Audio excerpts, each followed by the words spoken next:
নমস্কার বন্ধুরা, আমি আবারও চলে এসেছি ছোট্ট একটা টিপস তোমাদের সাথে শেয়ার করার জন্য। তো আমি রুম্পা কর্মকার, অনেকেই হয়তো আমাকে চেনো।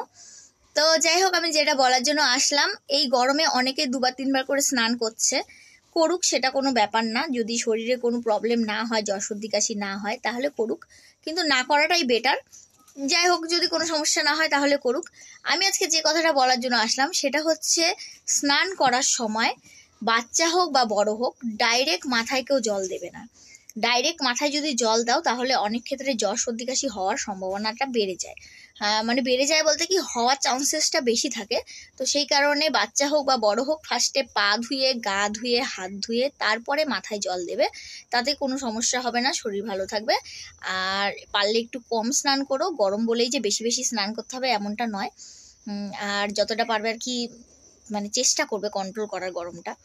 তো যাই হোক, আমার এই ছোট্ট টিপসটা যদি তোমাদের ভালো লেগে থাকে তাহলে অবশ্যই আমাকে কমেন্ট করে জানাবে। আর এভাবে আমার পাশে থেকো, আমি রোজ একটা করে টিপস তোমাদের সাথে শেয়ার করব। তো আজকের মতন টাটা।